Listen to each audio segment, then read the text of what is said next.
सत्ता में आगे बढ़ते हैं और बात करते हैं पाकिस्तान की।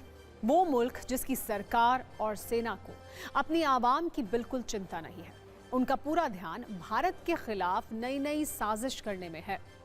आज पाकिस्तान से ऐसी ही दो साजिश वाली खबरें हैं। पहली खबर यह है कि तुर्की और चीन से पाकिस्तान को नए हथियार मिल रहे हैं। पाकिस्तान के कई एयरबेस पर तुर्की से आई सीक्रेट फ्लाइट लैंड हुई। दूसरी साजिश आतंकवाद वाली है। ऑपरेशन सिंदूर में तबाह हुआ मसूद अजहर के जैश ए मोहम्मद का हेडक्वार्टर एक बार फिर एक्टिव हो गया है। पहले इसी की बात करते हैं। ऑपरेशन सिंदूर में इंडियन एयरफोर्स ने बहावलपुर में जैश ए मोहम्मद का हेडक्वार्टर मरकज सुबहानल्लाह तबाह कर दिया था। भारतीय मिसाइलों ने इस मरकज को मिट्टी में मिला दिया था। इसकी छत उड़ गई थी, फर्श पर कई फीट गहरे गड्ढे हो गए थे। भारतीय सेना के हमले ने जैश के इस ठिकाने को खंडहर में बदल दिया था, जिसके बाद से मसूद अजहर और पाकिस्तान की सत्ता काफी बेचैन थी। अब 15 महीने बाद जैश के इस हेडक्वार्टर को एक बार फिर से बना दिया गया है।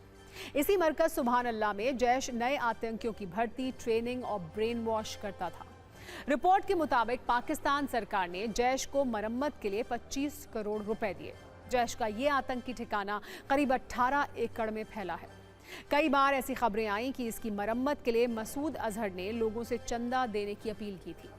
डिजिटल पेमेंट के जरिए करोड़ों रुपए जुटाए गए थे। बताया जा रहा है कि अब इस मरकज के गुंबदों को दोबारा तैयार कर दिया गया है।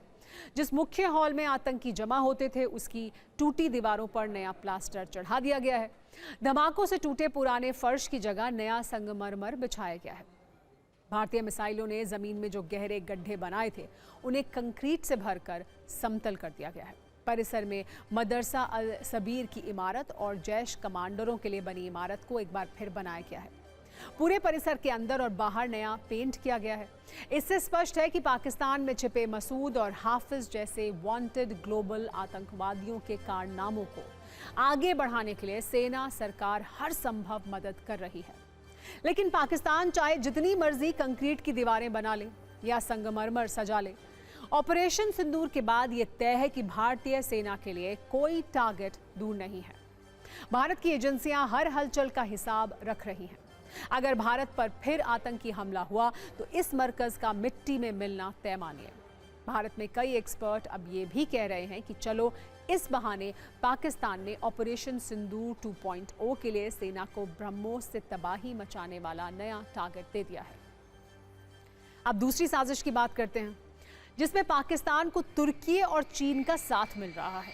दावा यह है कि पाकिस्तान के एयरबेस पर पिछले करीब 60 घंटों में कई सीक्रेट फ्लाइट लैंड की हैं। तुर्की और चीन से कई मिलिट्री ट्रांसपोर्ट प्लेन पाकिस्तान पहुंचे। जानकारी के मुताबिक चीन के Y-20 विमान रावलपिंडी के नूर खान एयरबेस और कराची के मसरूर एयरबेस पर देखे गए। वहीं तुर्की के A400M और C-130 हर्कुलस सैन्य विमान भी पाकिस्तान के कई एयरबेस पर पहुंचे। दावा किया जा रहा है कि इन फ्लाइट्स में पाकिस्तान को हथियार भेजे गए हैं। रिपोर्ट्स में कहा गया है कि तुर्की ने पाकिस्तान को अपग्रेड बायरक्तार TB2 TA1 ड्रोन भेजे हैं, जिसमें आर्टिफिशियल इंटेलिजेंस आधारित नई क्षमताएं जोड़ी गई हैं।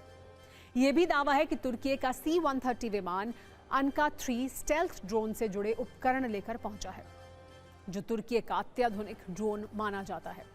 इसके अलावा कामिकाजी सीरीज के लाइटरिंग म्यूनिशन भेजे गए हैं। रिपोर्ट्स के अनुसार चीन के J-10, JF-17 फाइटर जेट के स्पेयर पार्ट्स भेजे गए हैं। वहीं BT-4 टैंकों से जुड़े उपकरण लेकर आए हैं। कुछ दावों में HQ-9 और HQ-16 एयर डिफेंस सिस्टम से जुड़े उपकरण पहुंचाने की बात भी कही जा रही है। ऑपरेशन सिंदूर के दौरान भी तुर्की और चीन ने पाकिस्तान की मदद की थी, लेकिन भारतीय सेना के आगे कोई भी काम नहीं आया। ना तो चाइनीज एयर डिफेंस पाकिस्तान को बचा पाया और ना ही तुर्की के ड्रोन भारत का कुछ बिगाड़ पाया।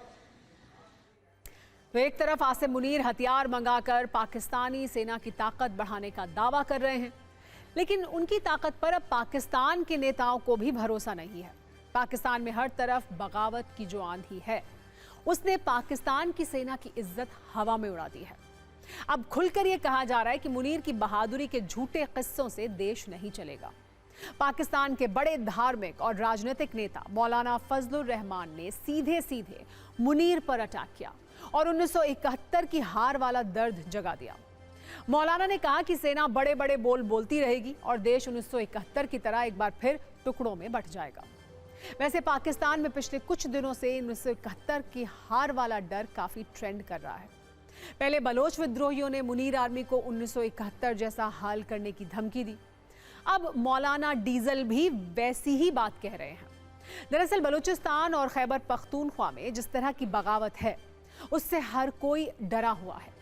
इसलिए मौलाना ने कहा कि अगर ये जारी रहा तो टुकड़े टुकड़े पाकिस्तान से कोई नहीं बचा सकता है। उन्होंने कहा कि पाकिस्तानी फौज बड़ी बड़ी बातें हमेशा करती है। ऐसी ही बड़ी बड़ी बातें हमने 1971 में भी सुनी थी, जब जनरल याहिया खान कह रहे थे कि हम लड़ेंगे, लेकिन अगले दिन ही सरेंडर कर दिया। अब भी देश के कई हिस्सों में खून बह रहा है, हालात खराब हैं। यही चलता रहा तो देश का भूगोल बदल सकता है। मौलाना फजलुर रहमान 1988 से पाकिस्तान की राजनीति में एक्टिव हैं। बेनज़ीर भुट्टो के दूसरे कार्यकाल के दौरान लोकप्रिय नेता बने। बेनज़ीर के दौर में उन्होंने पूरे देश में से डीजल कोटा प्राप्त करने में गहरी रुचि दिखाई थी। पाकिस्तान में लोग उन्हें मौलाना डीजल कहने लगे। अब इन्हीं मौलाना डीजल ने मुनीर का दर्द बढ़ा दिया है।